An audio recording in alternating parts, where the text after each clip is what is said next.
हे दोस्तों, स्वागत है आपका common words for disease in Hindi and English video series के पार्ट 7 में। और अगर आपने इस सीरीज़ के पहले के 6 पार्ट नहीं देखे हैं तो जरूर देखिए। मैंने उन सभी वीडियोस की लिंक नीचे डिस्क्रिप्शन में दे दी है। इस वीडियो में हम एस से शुरू होने वाली डिजीज़ के नाम जानेंगे, वो भी हिंदी और इंग्लिश दोनों में।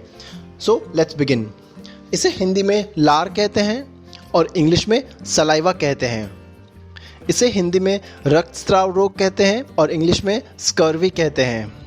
इसे हिंदी में शिरानाल या प्रतिश्याय या नाक का एक रोग कहते हैं और इंग्लिश में साइनस कहते हैं।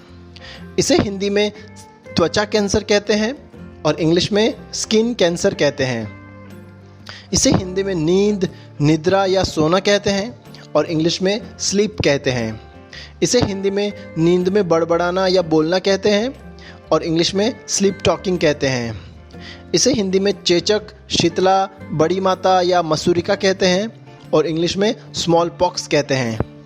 इसे हिंदी में छींक कहते हैं और इंग्लिश में स्नीज कहते हैं। इसे हिंदी में खराटे लेना कहते हैं और इंग्लिश में स्नोरिंग कहते हैं। इसे हिंदी में नींद में चलना कहते हैं और इंग्लिश में सोमनाबुलिज्म या नॉक्टाबुलिज्म कहते हैं। इसे हिंदी में गले में खराश या गला बैठना कहते हैं और इंग्लिश में सॉर थ्रोट कहते हैं। इसे हिंदी में थूक कहते हैं और इंग्लिश में स्पिटल कहते हैं। इसे हिंदी में रीढ़ की हड्डी का दर्द कहते हैं और इंग्लिश में स्पॉन्डाइलोसिस कहते हैं। इसे हिंदी में मोच कहते हैं और इंग्लिश में स्प्रेन कहते हैं। इसे हिंदी में संग्रहणी या भोजन के पोषक तत्वों का शरीर में अवशोषण नहीं होना कहते हैं और इंग्लिश में स्प्रू कहते हैं।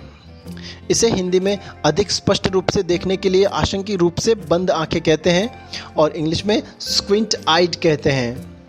इसे हिंदी में कद या डिल्डोल कहते हैं और इंग्लिश में स्टेच्योर कहते हैं।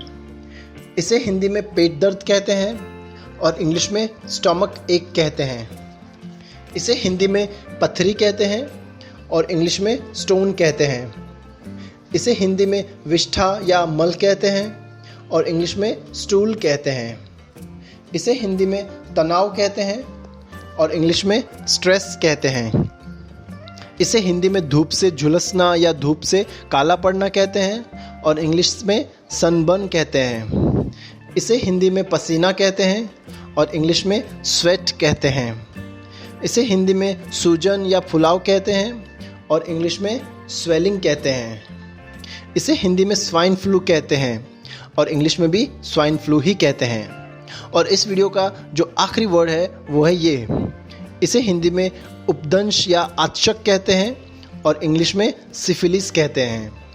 तो दोस्तों, इस वीडियो में मैंने आपको एस से शुरू होने वाली 26 डिजीज़ के नाम बताए हैं, वो भी हिंदी और इंग्लिश दोनों में। वीडियो थोड़ा भी इन्फॉर्मेटिव लगा है तो लाइक जरूर करें और कमेंट करके बताएं कि इस डिजीज़ को इंग्लिश में क्या कहते हैं। शेयर करें वीडियो को और common words for disease video series के बाकी वीडियोस देखने के लिए चैनल को सब्सक्राइब कर लें और नोटिफिकेशन बेल पर क्लिक करके नोटिफिकेशन ऑन कर लें। Finally, thank you for watching the video.